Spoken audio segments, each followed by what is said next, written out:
Kita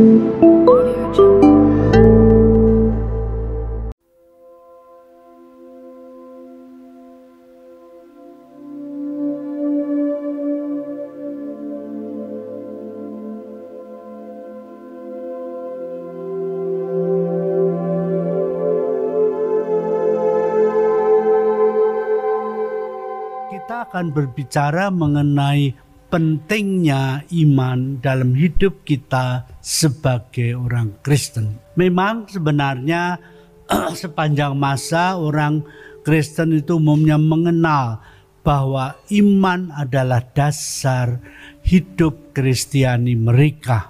Tapi perlu kita sadari pula bahwa iman itu tidak hanya perlu pada awalnya, tetapi selama kita hidup di dunia ini, kita senantiasa memerlukan iman. Mungkin saudara-saudara yang terkasih, satu perbandingan, ya saya bisa memberikan satu perbandingan. Iman ini mungkin bisa dibandingkan dengan kalau Anda melihat film 3 dimensi, yaitu dengan kacamata yang dipakai itu. Kalau orang melihat film 3 dimensi, dia supaya bisa kelihatan semuanya perlu semacam kacamata merah. Dan mungkin Anda juga pernah melihat itu, ya mungkin tidak semua tapi sebagian besar saya kira pernah melihat film 3 dimensi. Sehingga dalam itu kalau kita pakai kacamata merah, seolah kita hidup, kita ada di dalam film itu. Sehingga misalnya kalau orang lempar bola begini, pada itu di film kita seolah-olah kita coba menghindar kepala supaya tidak kena dan sebagainya. Lah, iman ini membuat kita juga memasuki dunia Allah. Selama kita di dunia ini, kita membutuhkan selalu iman. Dan kita butuh iman, harapan, dan kasih. Memang yang terbesar di antaranya adalah kasih. Tak mungkin kita itu bisa berkenan kepada Allah tanpa iman. Ya, saudara-saudara yang terkasih, jadi iman itu begitu penting dalam hidup kita ini. Iman boleh dikata tidak hanya merupakan boleh kata awal dari kehidupan Kristiani kita, tetapi juga menyertai kita selama kita masih hidup di dunia ini. Jadi kalau boleh dikatakan, iman itu merupakan kunci untuk penyelamatan, tetapi juga kunci untuk menerima karunia-karunia Allah, misalnya seperti penyembuhan, bimbingan rohani, doa, lalu berbagai macam karismata, serta kekayaan Kristiani kita, seperti misalnya dikatakan Paulus dalam Efesus 1:18. Dan kalau boleh dikatakan dalam kerajaan Allah ini, iman adalah kunci dan Yesuslah pintunya. Tapi kita itu tidak bisa membuka kerajaan itu kalau kita tidak percaya, yaitu punya kunci. Oleh karena itu, iman ini memang sangat penting dalam kehidupan kita, baik pada permulaan maupun dalam perkembangan selanjutnya. Kita senantiasa membutuhkan iman. Bahkan pada tahap-tahap terakhir hidup rohani, iman itu masih diperlukan. Baru iman itu tidak kita perlukan lagi kalau kita sudah ada di surga. Karena kalau demikian kita tidak percaya lagi, tapi kita melihat Allah dari muka ke muka. Nah, tapi ini keyakinan itu juga berdasarkan iman yang dijanjikan oleh Yesus. Oleh karena itu, iman yang sejati bersandar kepada Allah dan percaya kepada Allah, dan yang memungkinkan Allah melaksanakan dan memenuhi rencananya yang indah bagi kita semua. Oleh iman kita tahu bahwa Allah itu mengasihi kita, bahwa Allah mempunyai rencana yang indah bagi kita, bahwa Allah itu Maha Rahim, Maha Murah. Lah, justru karena itu kalau kita kehilangan iman, maka ya hidup kita tidak ada artinya.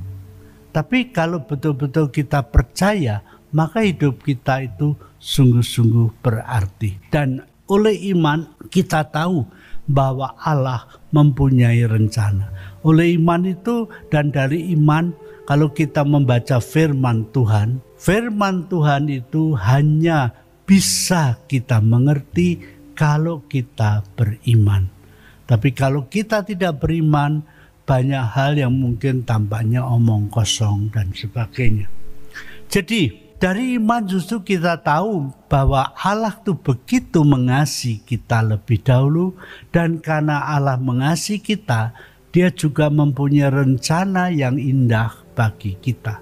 Dan bahkan ini dari iman kita tahu bahwa Allah itu seperti Bapa yang baik, dan kita anak-anak kecil yang tidak bisa apa-apa, anak kecil yang mengharapkan segalanya.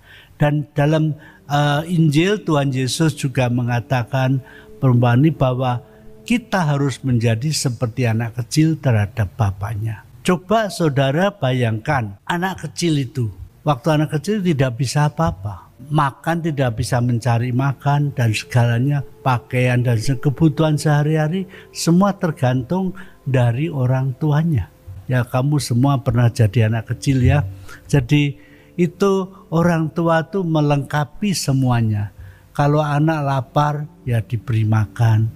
Kalau bahkan anak sakit, yang bingung bukan anaknya tapi orang tuanya. Nah inilah Tuhan, itu gambaran itu kita harus menjadi di hadapan Tuhan seperti anak kecil. Nah, ini oleh iman itu kita harus demikian di hadapan Tuhan. Dengan demikian, kalau kita mempunyai iman, hidup kita juga akan menjadi lain nanti. Oleh karena itu saudara-saudara, perlulah sekali kita memiliki iman. Sebab dikata tanpa iman tidak mungkin orang berkenan kepada Allah. Lalu apa dasar iman ini? Banyak orang Kristen yang tidak jelas mengenai dasar iman. Ada yang mengira iman itu sedikit saja dasarnya. Memang sebagai katakan ada orang lagi mengatakan iman itu seperti orang meloncat dalam tempat yang gelap. Ya, suatu perbuatan kehendak tanpa dasar begitu. Biarpun iman memang mengandung suatu risiko dan kehendak, namun orang Kristen tidak meloncat secara membuta ke dalam kegelapan gitu. Sebaliknya, seorang Kristen yang beriman itu ialah yang percaya kepada Allah sebagai jawaban kepada tawaran Tuhan. Jadi ini boleh kata karena kodrat Allah itu tetap, Allah tidak berubah-ubah tapi selalu tetap, dan Dia itu Maha Murah, Maha Rahim dan setia. Karena itu kita selalu boleh bersandar pada Allah walaupun kadang-kadang kita berada dalam gelap. Memang kadang-kadang Tuhan membiarkan kita mengalami suatu kegelapan atau apa, tapi kita percaya bahwa Allah tidak meninggalkan kita. Ini misalnya lagi kepercayaan kepada Allah ini, saudara, saya beri contoh yang konkret ya. Misalnya saya lihat pernah seorang bapak yang bermain-main dengan anaknya. Dia anak kecil tadi dilemparkan ditangkap lagi, tangkap lagi. Dan anak tadi apa? Saya lihat tuh dia bukannya menangis menjerit, tapi dia tertawa-tawa. Dia tertawa karena dia yakin bapak saya tidak gila. Jadi dia tidak pernah pikir nanti dilemparkan begini, tiba-tiba tangannya begitu, jatuh. Nah, kalau kamu bisa buat begitu mungkin, tapi Tuhan tidak. Jadi seperti itu dilempar, anak itu kemudian tangkal lagi dilempar. Terus papanya saya pernah melihat itu, papanya sudah lelah. Lagi pak. Pada bapak udah capek. Nah, begitu. Nah, inilah saya kira gagasannya, gambarannya bahwa anak itu begitu percaya walaupun itu dilempar, tapi dia tidak pernah pikir sedetik pun bahwa nanti jangan bapaknya itu mau dilempar tiba-tiba begini lalu tangannya jatuh. Lah, inilah saya kira yang harus menjadi pedoman kita terhadap Allah. Allah yang begitu mengasihi kita dan memang saudara, hidup kita di dunia ini hanya untuk sementara. Jadi kita harus melihatnya juga dalam keabadian dan terang keabadian itu. Tetapi Allah begitu mengasihi kita, Dia tidak menghendaki seorang pun binasa, tetapi supaya semua diselamatkan. Seperti dikatakan dalam Yeskiel, apakah aku menghendaki kematian orang berdosa, orang fasik, bukankah supaya mereka bertobat dan hidup? Dan itulah yang dikehendaki Tuhan. Oleh karena itu, kita akan dapat mengerti sifat Allah melalui 3 jalan sekurang-kurangnya itu. Jalan yang pertama ialah sifat Allah itu kita ketahui lewat janji-janji Allah yang umum dan mengikat seperti dinyatakan dalam wahyunya, dalam kitab suci yang mengandung banyak janji seperti itu dan syarat-syaratnya. Misalnya, bahwa Allah akan memberikan Roh Kudus kepada siapa yang memintanya. Misalnya Lukas 11:13. Allah mengampuni dosa orang yang mengakukan dosanya. 1 Yohanes 1:9. Sehingga lebih-lebih bagi kita sebagai orang Katolik, kalau kita merasa berdosa, kita mengaku dosa pada iman, dan bila imam beri absolusi, kita tahu bahwa dia melakukan itu bukan atas kuasanya sendiri, tetapi atas kuasa Allah.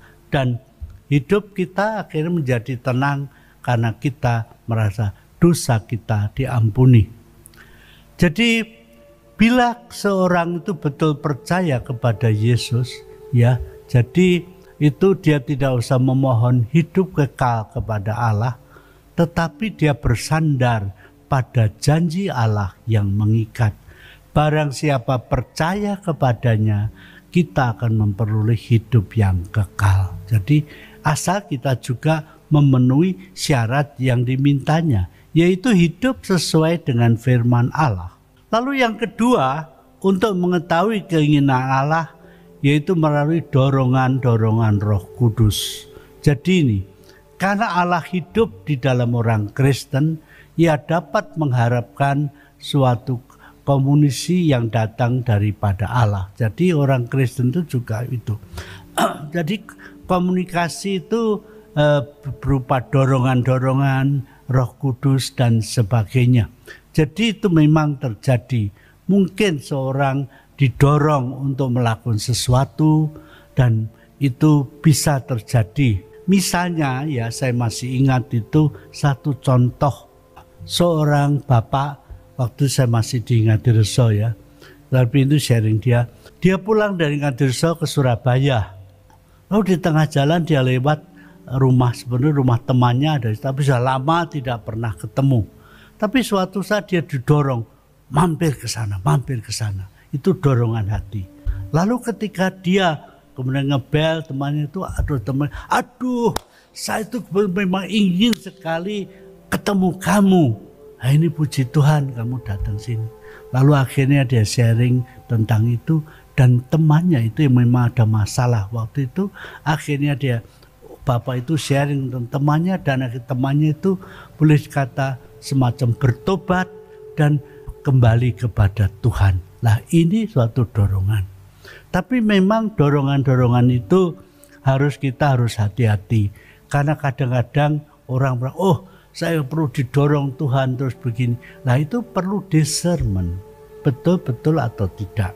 Jadi dalam hal ini juga kita harus selalu mencari apa yang menjadi kehendak Allah, dan memang bersedia melakukan itu apapun itu.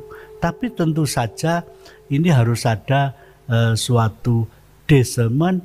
Kita harus mengerti bagaimana itu. Jadi iman kita harus menjadi jelas. Lalu jalan yang ketiga untuk iman ialah pengertian akan kudrat Allah sendiri. Kitab suci serta pengalaman pribadi menyatakan kerahiman dan belas kasihan Tuhan bagi manusia. Kita sering menghadapi situasi yang tidak terkandung dan janji-janji Allah yang mengikat itu, dan juga tidak selalu mendapat dorongan Roh Kudus. Namun Allah dalam kebaikan hatinya yang penuh cinta kasih ingin bertindak. Misalnya, kitab suci itu tidak menyatakan bahwa Allah akan menyembuhkan setiap penyakit, dan kita tidak akan selalu mengalami dorongan roh untuk berdoa bagi orang sakit kita jumpai. Jadi kadang-kadang begini, ini seringkali terjadi ya. Jadi orang tuh memang minta, misalnya seorang sudah tua, sakit, hampir mati, minta, Romo doakan supaya dia disembuhkan. Nah ini ya belum tentu itu kehendak Allah. Seperti baru-baru ini saya minta, Romo doakan supaya mami saya sembuh. Tapi waktu saya mendengar situasinya, terus terang saya doakan, tapi saya tidak doakan supaya sembuh karena saya tahu itu karena bukan demikian. Lalu supaya dia diberi kekuatan supaya dia bisa menghadap Tuhan dengan baik. Dan memang saya terima berita ibunya sudah dipanggil Tuhan. Karena memang setiap orang ya harus suatu saat harus menghadap Tuhan. Jadi kita lihat kadang-kadang dan mendoakan orang itu. Memang kalau ada dorongan orangnya sembuh, pasti sembuh. Tetapi kita harus selalu tahu bahwa apa yang menjadi kehendak Tuhan, apa yang menjadi dorongan kita. Jadi itu iman itu tadi. Maka iman kita juga harus disertai dengan katakanlah akal yang sehat juga. Jadi kita pertimbangkan. Dan apakah benar-benar misalnya dorongan-dorongan tadi itu berasal dari Tuhan atau tidak, kita harus selalu melihat dari buah-buahnya. Kemudian kita sekarang mengenai iman yang penuh pengharapan. Kita dapat mengerti iman secara lebih penuh lagi. Di sini kita bedakan 3 jenis iman, yaitu pertama iman persetujuan, iman kepercayaan, dan iman penuh harapan.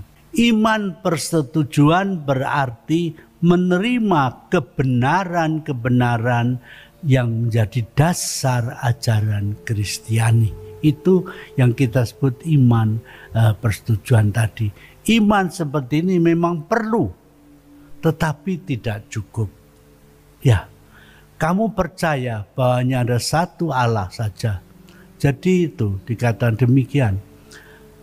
Itu baik, tetapi setan-setan pun juga percaya akan hal itu dan mereka gemetar.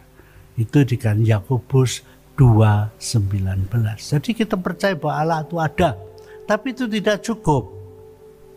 Iman kepercayaan ialah kepercayaan bahwa Allah itu baik, bahwa dia mencintai umatnya, mencintai kita. Nah ini seperti dalam iman dikatakan, inilah kasih itu, bukan kita yang mengasihi Allah, tapi Allah yang lebih dahulu mengasihi kita. Seperti dengan 1 Yohanes 4:10 itu. Dan karena Allah mengasihi, maka kita juga mengasihi Allah. Itu. Tapi kasih itu berasal dari Allah. Jadi itu. Oleh karena itu, kita bisa mengharapkan segala-galanya dari Tuhan, yaitu supaya kita itu yang jelas, supaya kita selalu selamat dan mendapat hidup yang kekal. Tapi kalau kita berdoa untuk penyembuhan, yaitu harus dilihat apakah itu benar keadaan Tuhan atau tidak. Lalu misalnya sebagai contoh, seorang seperti Santa Teresia dari Lisieux, mengapa dibiarkan Tuhan meninggal dalam usia yang sangat muda, baru umur 24 tahun. Lebih-lebih lagi ada itu yang Santa Teresa dari Andes itu, dari Amerika Selatan, meninggal dalam usia 19 tahun, masih novis, masuk biara karma masih novis. Lalu memang sebelum meninggal dia mengucapkan profesinya, tapi profesi yang dipercepat. tapi sebenarnya dia masih novis. Tapi karena memang kelihatan itu kesalehannya, itu pemimpinnya dia profesi, silakan mengucapkan kaulmu sebelum meninggal. Nah itu diucapkan demikian. Mengapa? Ya kita tidak tahu itu. Tapi memang seringkali kita juga didorong Tuhan untuk doa penyembuhan macam-macam lah, itu juga berdasarkan iman. Oleh karena itu kepercayaan tadi jadi iman persetujuan tadi ya, dan kemudian iman penuh harapan bahwa kita sungguh-sungguh berharap, mengharapkan segala-galanya dari Allah untuk kebaikan kita. Misalnya berdoa harus selalu sesuai dengan kehendak Allah. Dan itu harus tentu saja apa yang kita mohon kepada Tuhan itu harus baik, sesuai dengan perintah Tuhan, sesuai dengan firman-Nya, dengan hukum-hukumnya. Tidak mungkin kita berdoa untuk sesuatu yang jahat. Tuhan, biarlah dia hancur. Ya tidak mungkin kita. Tapi Yesus kalau orang berbuat jahat, ampunilah, doakan dia supaya bertobatlah itu. Kita doa, kalau kita berdoa untuk yang sesuai dengan kehendak Allah, maka itu akan terjadi. Jadi kalau kita mengatakan seperti di dalam Yeskiel misalnya ya, Tuhan berfirman, beginilah firman Tuhan, dalam hal ini aku menginginkan supaya kaum Israel meminta kepadaku apa yang hendak kulakukan bagi mereka. Tentu saja yang baik. Jadi doa-doa kita memang harus sesuai dengan firman Tuhan. Jadi tidak mungkin doa supaya untuk makin kaya raya dan sebagainya. Karena cinta uang itu ialah akar segala dosa kejahatan. Nah itu. Jadi supaya kita dikatakanlah, kalau kita mau berdoa pada Tuhan, mohon bimbingan bantuan Tuhan supaya hati kita selalu murni, supaya Tuhan melindungi kita dari segala yang jahat. Dan Tuhan akan memberikan kepada kita apa yang kita perlukan. Seperti dikatakan dalam Injil Yohanes misalnya, Yohanes 6 ya, di situ kata, lihatlah burung-burung di udara, tidak menabur dan tidak menuai dan tidak menyimpan dalam lumbung, tapi diberi makan oleh Bapa. Lihat bunga-bunga di ladang, yang pagi tumbuh, sore sudah layu, tapi dihiasi begitu indah oleh Tuhan. Jadi itulah, karena itu kita juga harus mengharapkan apa yang dikehendaki Tuhan. Dan ini memang Tuhan juga menghendaki kita supaya kita betul-betul percaya kepadanya, dan memang di dalam perjalanan hidup kita, lebih-lebih di sekarang ini sebagai orang yang masih berjarah di dunia ini, karena kita ini masih berjarah, kita harus melakukan apa yang menjadi rencana dan kehendak Tuhan. Sehingga misalnya seperti yang dikatakan Tuhan Yesus dalam Injil Yohanes itu, Yohanes 14 misalnya ayat 12 sampai 14, itu suatu yang luar biasa. Tapi memang itu juga diberikan oleh Tuhan kepada banyak murid-muridnya. Jadi dalam itu dikatakan, sesungguhnya barang siapa percaya kepadaku, ia akan melakukan juga pekerjaan-pekerjaan yang aku lakukan. Bahkan pekerjaan-pekerjaan yang lebih besar daripada itu. Sebab aku pergi kepada Bapa, dan apa juga yang kamu minta dalam namaku, aku akan melakukannya, supaya Bapa dipermuliakan di dalam Anak. Jika kamu meminta sesuatu kepadaku dalam namaku, aku akan melakukannya. Tentu saja kita harus meminta sesuatu yang memang sesuai dengan hukum Allah. Tidak bisa kita minta misalnya yang bertentangan. Kemudian begini saudara, syarat supaya doa kita dikabulkan ialah bahwa kita selalu tinggal di dalam Yesus, bersatu dengan Yesus, seperti pokok anggur dan ranting-rantingnya. Nah, kita harus selalu bersatu. Bila kita betul-betul bersatu dengan Dia, maka kita akan dapat, boleh kata seperti dorongan roh, memohon kepada Tuhan hal-hal yang kadang-kadang tampaknya mustahil. Tetapi itu bukan untuk kepentingan kita, tapi sesuai dengan apa yang dikehendaki Allah. Misalnya pertobatan seseorang atau penyembuhan orang tertentu dan sebagainya. Jadi seperti dikatakan Tuhan Yesus dalam Yohanes 15 ayat 7 dan 8, jikalau kamu tinggal di dalam aku dan firmanku, lah ini pentingnya, dan firmanku tinggal di dalam kamu, mintalah apa saja yang kamu kehendaki dan kamu akan menerimanya. Jadi kita minta sesuai dengan firman-Nya. Maka seperti para rasul itu karena mereka tinggal dalam Kristus, banyak tanda-tanda dan mukjizat yang dilakukan. Lalu Yesus juga, dalam hal inilah Bapa-Ku dipermuliakan, yaitu jika kamu berbuah banyak dan dengan demikian kamu adalah murid-murid-Ku. Jadi saya kira perlu diperhatikan, jika firman-Ku tinggal di dalam kamu. Jadi kita harus memohon kepada Tuhan, itu banyak hal, itu yang kalau yang sesuai dengan firman Tuhan, tidak mungkin kita dapat mohon sesuatu yang bertolak belakang atau bertentangan dengan firman Tuhan.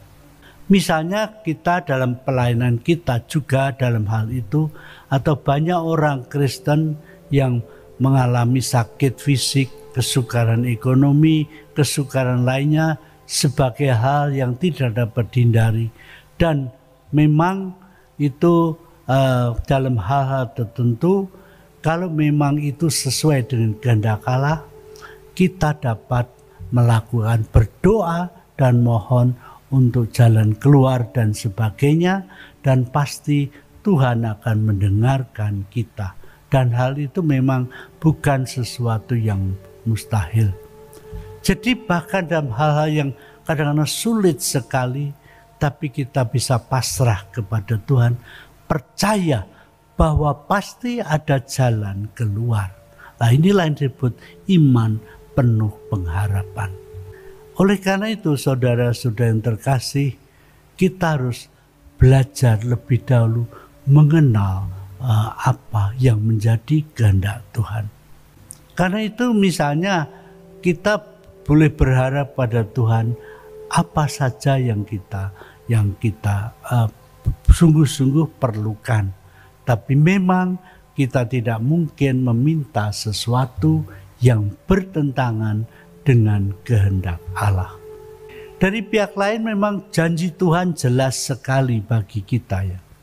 Asal kita tadi teguh dalam firman Tuhan. Seperti dikatakan Matius 7:7-11. Mintalah, maka akan diberikan kepadamu. Carilah, maka kamu akan mendapat. Ketuklah, maka pintu akan dibukakan bagimu. Karena setiap orang yang meminta menerima, dan setiap orang yang mencari mendapat, dan setiap orang yang mengetuk baginya pintu dibukakan. Adakah seorang daripadamu yang memberi batu kepada anaknya jika ia meminta roti, atau memberi ular jika ia meminta ikan? Jadi jika kamu yang jahat tahu memberi pemberian yang baik kepada anak-anak, apalagi Bapamu yang di surga, Ia akan memberikan yang baik kepada mereka yang meminta kepadanya.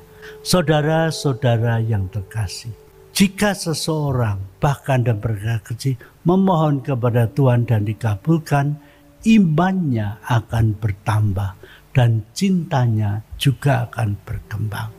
Dan orang-orang semacam ini memang bila menghadapi kesesakan tidak lari kepada dukun, tetapi kepada Allah yang hidup, yang maha kuasa dan maha baik.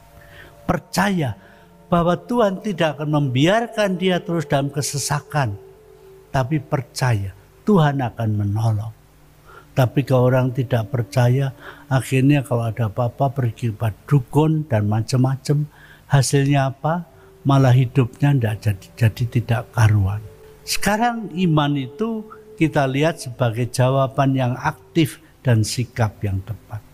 Sifat iman, yaitu iman itu sebenarnya dinamis ya, dan penuh pengharapan, menerangi suatu kebenaran yang penting sekali. Karena itu iman ini sesungguhnya ada suatu perbuatan kompleks yang boleh dikata merupakan suatu unsur yang mengandung unsur macam pertama-tama pengertian dan juga kadang-kadang ada perasaan. Tapi perasaan itu bukan itu, kadang-kadang ada, tetapi itu bukan, itu boleh dikatakan iman itu. Dewasa ini seringkali orang menyamai iman dengan sesuatu yang amat intelektual atau sesuatu yang keluar dari perasaan belaka. Bukan.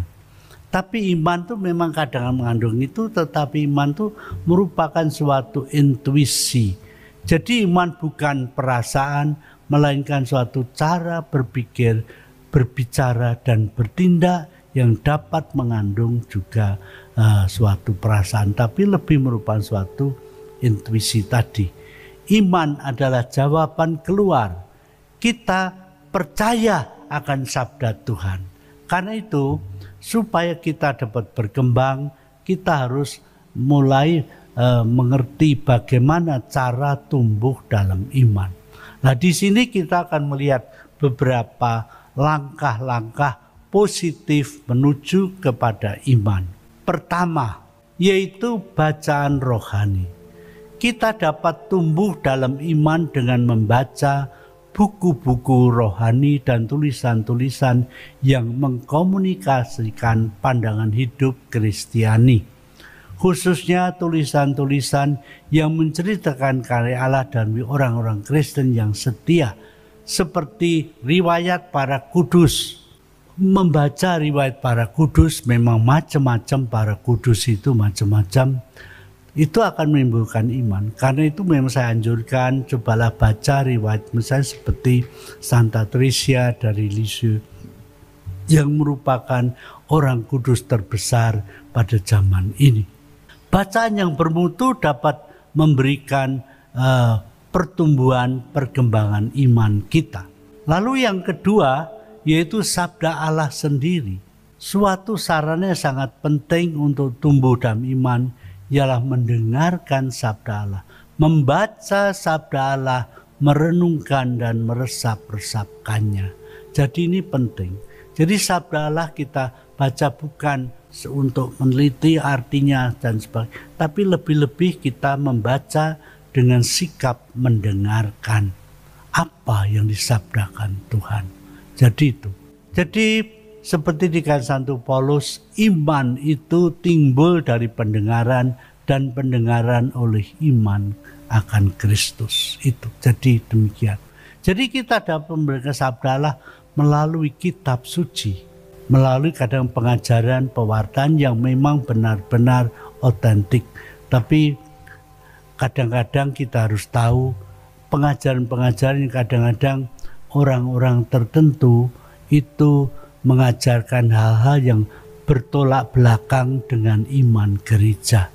Nah, kita dalam khususnya menanggapi ajaran harus selalu sesuai dengan iman. Dalam kitab membaca kitab suci tadi sebenarnya satu metode yang kita sebut Lectio Divina atau bacaan rohani tadi.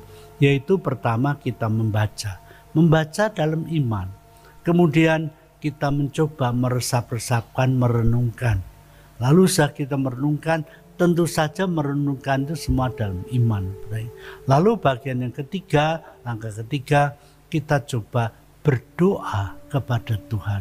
mohon supaya iman kita diteguhkan, mohon sesuai dengan apa yang tadi dikatakan dalam bacaan tadi, misalnya supaya kita dijauhkan dari yang jahat, supaya diteguhkan dalam iman, supaya tumbuh dalam cinta kasih, tumbuh dalam pengharapan, untuk bisa menguasai diri dan sebagainya. Lalu yang keempat, tahap keempat itu Lectio Divina, yaitu untuk kita kemudian diam mendengarkan Tuhan. Lalu ya itu nanti bisa demikian. Itu tadi secara singkat Lectio Divina. Lalu kemudian itu doa pribadi.